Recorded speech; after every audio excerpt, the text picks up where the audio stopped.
नमस्कार साथियों, आज न्यूज स्पंदन की अभिनव भेंट वार्ता की कड़ी में हमारे बीच में जनपद सीतापुर के वरिष्ठ समाजसेवी अनिल द्विवेदी, संस्थापक अन्नपूर्णा सेवा संस्था हमारे बीच में हैं। सर, मैं सबसे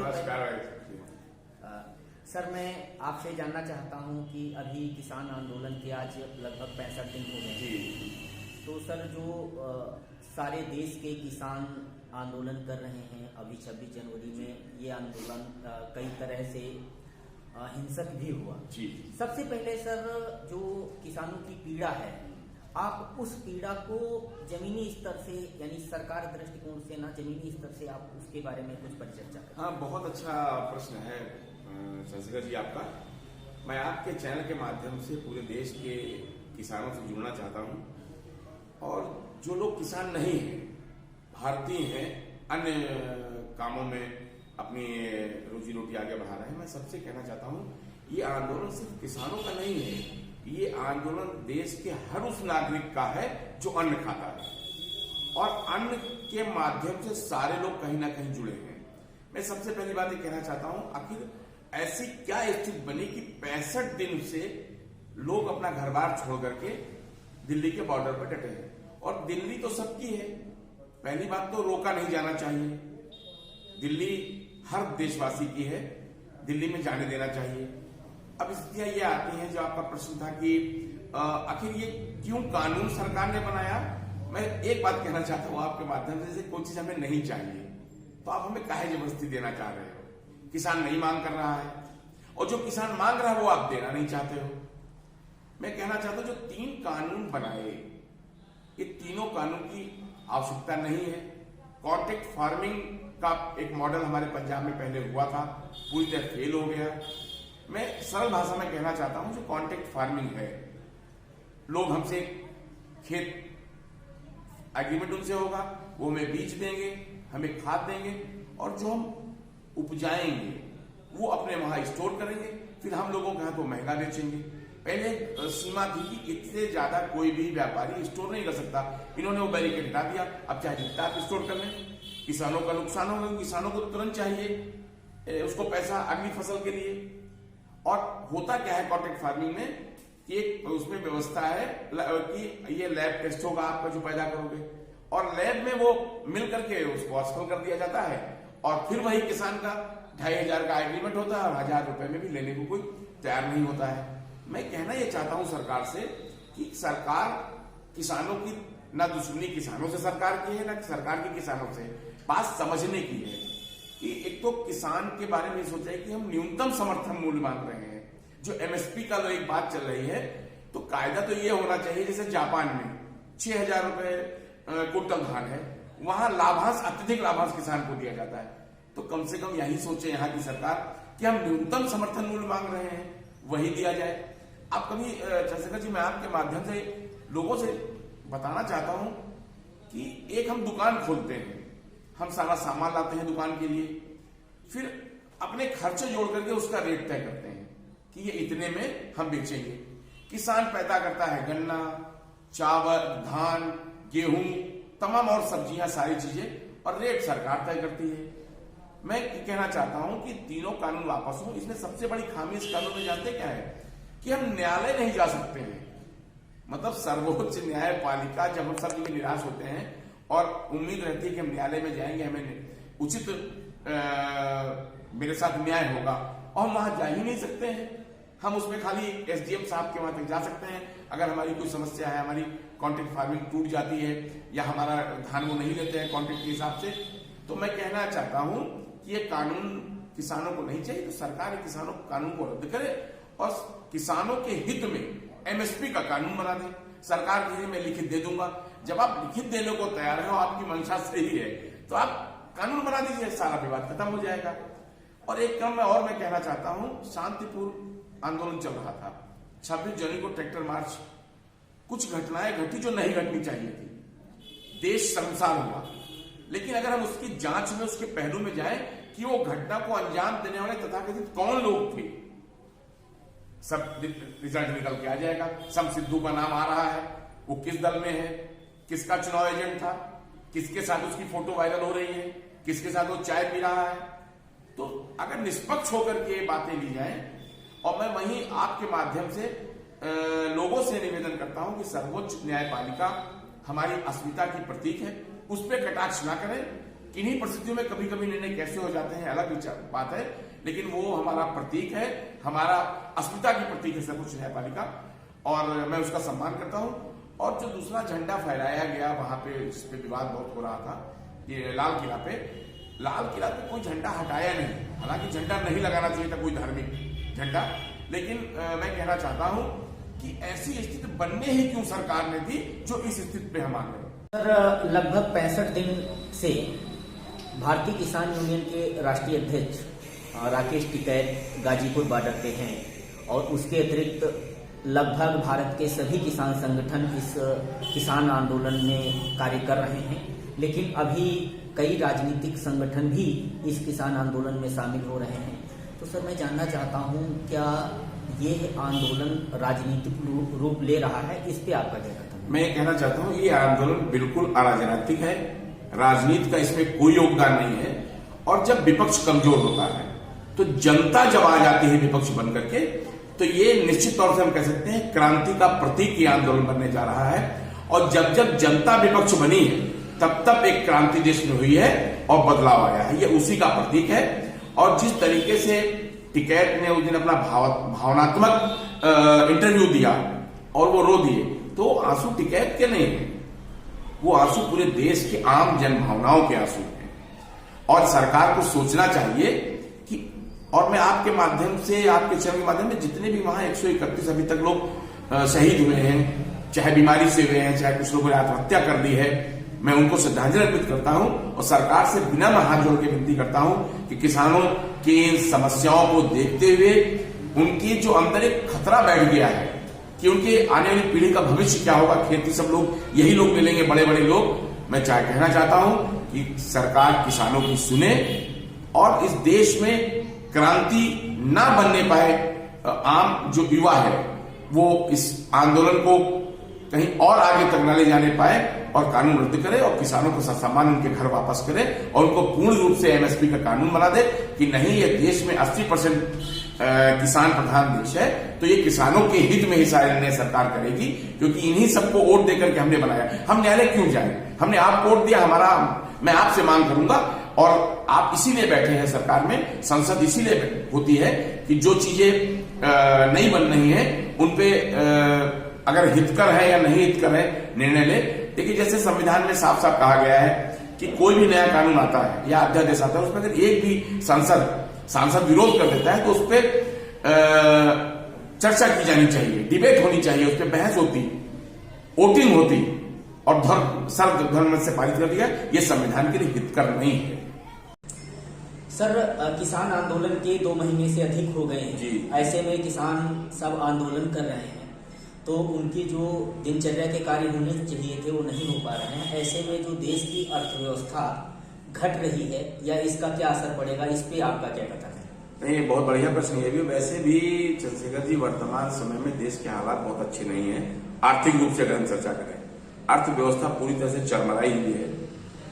और किसान मूवमेंट पे अगर हम गौर करें तो एक हिंदुस्तान में यही एक क्षेत्र ऐसा बचा था जो कुछ परसेंट मुनाफे में चल रहा था। बाकी सारे सेक्टर, चाहे वो बिल्डिंग क्षेत्र के हो, कंस्ट्रक्शन के हो, चाहे मशीनरी के हो, मैन्युफैक्चरिंग हो, सारा घाटे में था। यही एक क्षेत्र में फायदे में थे।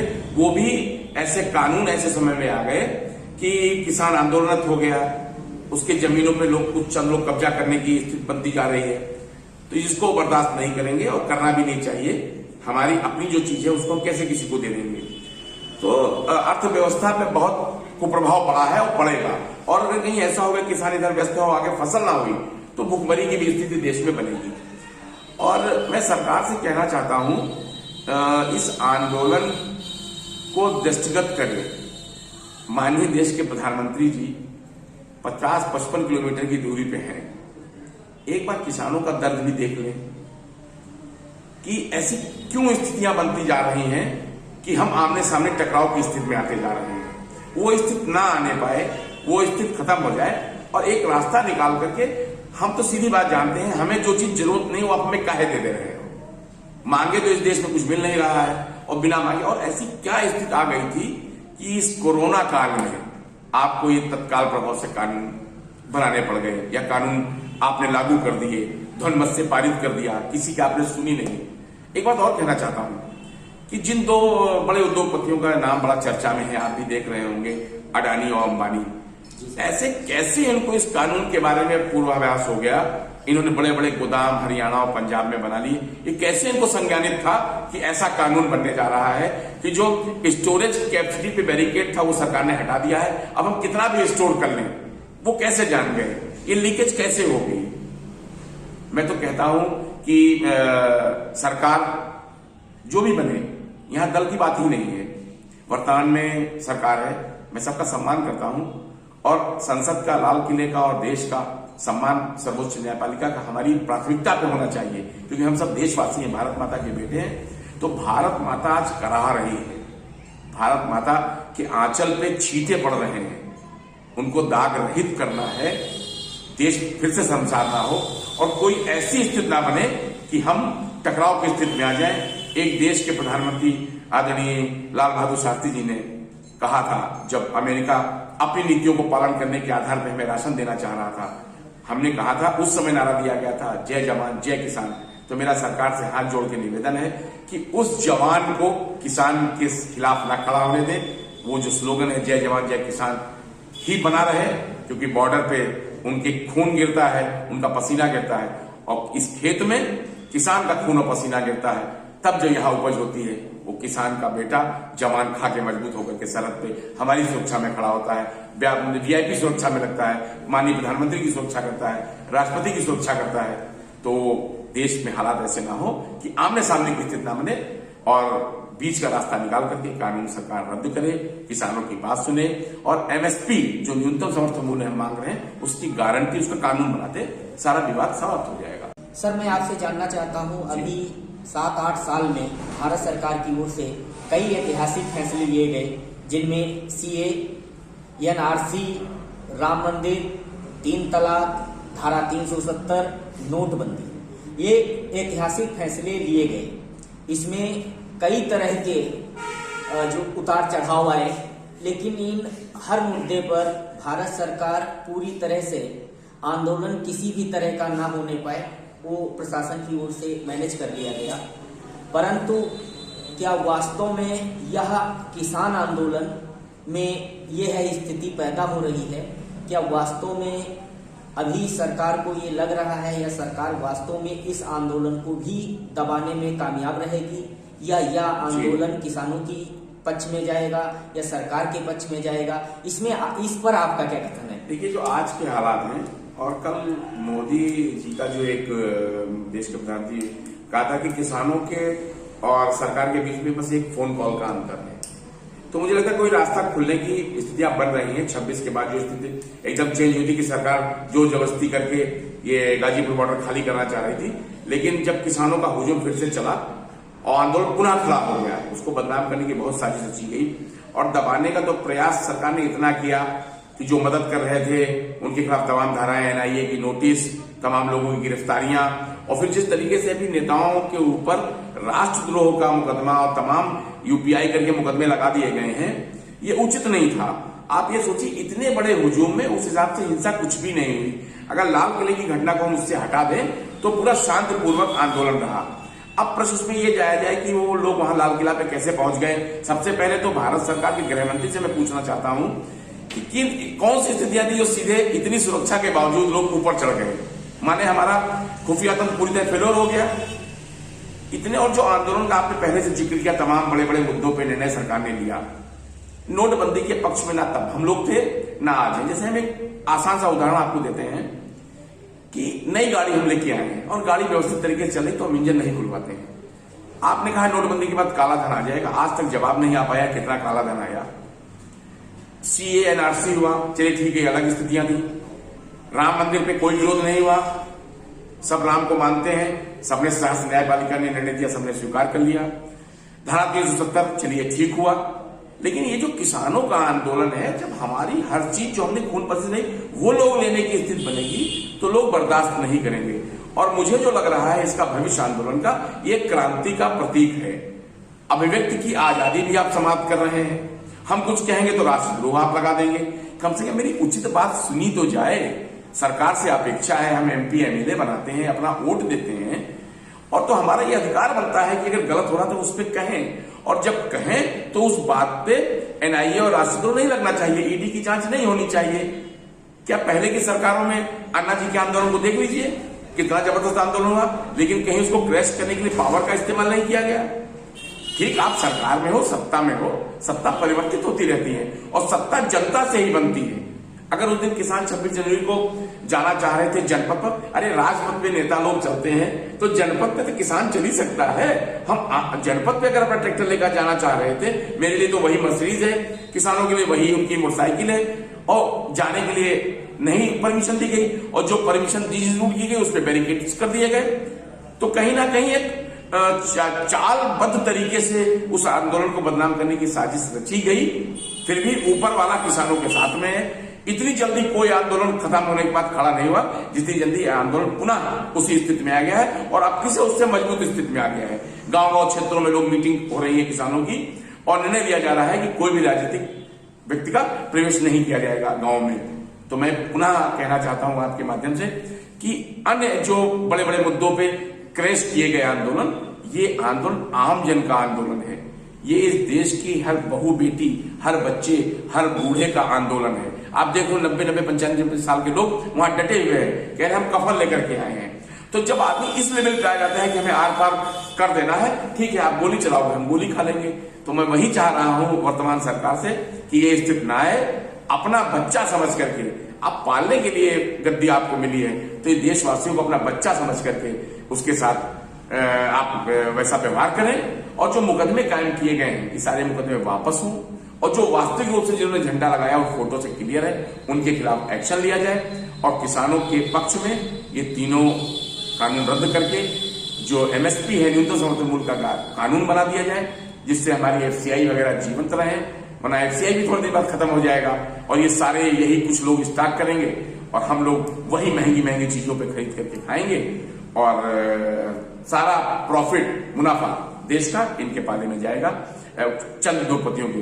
तो मेरा पुनः आपके माध्यम से यही आग्रह है कि ये आंदोलन सिर्फ किसानों का आंदोलन नहीं है, ये आंदोलन हर उस व्यक्ति से जुड़ा है जो अन्न खाता है, या जो अन्न से तमाम चीजें बनाते हैं। चंद्रशेखर जी, आप कभी एक बात गौर करिएगा, आप लोगों से मिलते रहते हैं, किसान पैदा करता है, 900 रुपए धान के 1 कुंटल पे खर्चा आता है उसका, और 900,000 रुपए में धान बिक रहा है। आपने देखा आलू की फसल, प्याज की फसल के समय किसान ऐसे फेंक जाते हैं, लेने वाला खर्चा नहीं निकलता है भाड़े का। ऐसी कौन सी स्थितियां देश में है कि हमारे ही गेहूं और चावल से बिस्कुट बना करके फैक्ट्रियां अरबों कमा रही हैं। हमारे ही जो हम चीज खाद इस्तेमाल करते हैं, ट्रैक्टर लेते हैं, इक्विपमेंट्स लेते हैं, बीज लेते हैं, उनको बेचने वाली कंपनियां अरबों कमा रही हैं। और दुर्भाग्य इस देश का है, कृषि प्रधान देश में उस किसान परिवार में जब शादी करता है किसान, तो 2-4 बीघे खेत बेच करके वो अपनी बिटिया या बेटे का ब्याह कर पाता है। ये चिंतन का विषय है, सरकार को सोचा जाए ऐसी क्यों स्थितियां हैं। और जब स्थितियां आदमी के सामने नगण्य हो जाती हैं, उसको जीवन शून्य दिखने लगता है, तब क्रांति की तरफ बढ़ जाता है। और वो स्थितियां देश में बन रही हैं, और मैं तो मानता हूं जो मुझे दिख रहा है, विजय किसानों की होगी, और ये कानून वापस होने चाहिए, काले कानून है, और वापस सरकार को लेना चाहिए। सरकार को किसानों के प्रति थोड़ा संवेदनशील होकर के सोचना चाहिए कि वो भी किसान के बेटे हैं। क्योंकि मैं अभी देख रहा था बीच में कि जितने भी सांसद हमारे वहां, जितने भी पूरे देश में विधायक हैं, उसमें 45 से 50% लोगों ने पेशा में खेती लिखा हुआ है। सर, मैं जानना चाहता हूं कि जनपद सीतापुर में भी आपने बहुत सारे ऐसे समाचार सुने होंगे कि जो किसान आंदोलन करने वाले लोगों को नजर बंद किया गया प्रशासन की ओर से, और सभी उत्तर प्रदेश ही नहीं बल्कि भारत के सभी जनपदों में जिला अधिकारी और पुलिस अधीक्षक को निर्देश है कि वहां से कोई भी आंदोलन उग्र ना होने पाए या आंदोलन ना होने पाए। सर, मैं जानना चाहता हूं इस पे आपका जनपद सीतापुर पे क्या कहना है कि इस पे आप क्या कहें? देखिए, यहाँ भी इस तरीके से खुफिया विभाग, लाइव जितने भी विभाग होते हैं, जेडो ऑफिस, उन लोगों ने लोगों की सूचना एकत्रित करके प्रशासन को दिया, पुलिस को दिया, और तमाम जो नेता जा सकते थे उनको बैरिकेड, उनको घरों में ही रोक दिया गया। तमाम लोगों की ट्रैक्टरों की सूची बनाई गई थानावार कि आप ट्रैक्टर लेकर के कहाँ ट्रैक्टर है इसकी सूचना दीजिए। किसी भी चीज को जब अत्यधिक आप दबाएंगे तो वो निकल के बाहर आती है, और दबाने से जब आम जन की भावनाएं उससे जुड़ने लगती है ना, तो फिर वो दबता नहीं है। यहां भी ऐसा प्रयास किया गया, और ये हमेशा कोई ना कोई मोमेंट पे ऐसा प्रयास होता है। हम सारे लोग गांधी के मानने वाले लोग हैं, अहिंसा पे विश्वास करते हैं, और हम अहिंसात्मक अपनी बात करते रहेंगे। देखिए, किसान कह रहे हैं हम 2 साल 4 साल 10 साल बैठे रहेंगे जब तक ये कानून वापस नहीं होगा, मगर हम बिना कानून रद्द कराए इससे कम पे हम बात नहीं करें। मैं आज भी देख रहा था प्रेस वार्ता कई किसानों की चल रही थी, काका जी जो है और राकेश टिकैत जी, उनके बड़ा नरेश टिकैत जी, मैं कई लोगों का इंटरव्यू में देख रहा था, सब लोग कह रहे थे कि जब मीटिंग हमारी सरकार से इतनी वार्ता का असफल हुई तब भी ये बात थी कि हम तीनों कानून रद्द करने और एमएसपी को कानून बनाने से कम पे वार्ता नहीं करेंगे। अगर इससे पे सरकार राजी है तो हम वार्ता करेंगे, अन्यथा वार्ता का कोई मतलब नहीं है। हम अहिंसात्मक रूप से अपने आंदोलन को आगे बढ़ाते जाएंगे, बाकी सरकार को सोचना है। तो यहां भी ऐसा हुआ, जनपद में भी तमाम प्रयास किए गए, कुछ चले, वो हमेशा हर मोमेंट में किया जाता है। सरकार, चूंकि वो भी पुलिस का भी एक काम है भाई, वो लाइन ऑर्डर नहीं बिगड़ने दे सकते हैं। डीएम का भी, कलेक्टर साहब का भी काम होता है कि व्यवस्था बनी रहे। तो जब मोमेंट कोई होता तो अव्यवस्थाएं तो कुछ ना कुछ बनती हैं, रास्ता रुकेगा, रास्ता बाधित होगा, कुछ लोगों को दिक्कतें आएंगी, उसी में कुछ होता है, कुछ अराजक तत्व मिल जाते हैं, कुछ न्यूसेंस क्रिएट करते हैं। तो पुलिस प्रशासन अपना काम करता है और आंदोलनकारी अपना काम करते हैं, और उसमें जहां विवेक से जो काम मिल गया था वहां सब हिंसात्मक नहीं होने पाती है, और जहां कुछ लोग स्वार्थवश किसी से लिप्त होने का प्रयास करते हैं वहां निष्कर्ष दिल्ली जैसा दिखता है। ये मैं कहना चाहता हूँ। सर, आपने हमसे बात किया, इसके लिए बहुत बहुत धन्यवाद। आपको भी धन्यवाद।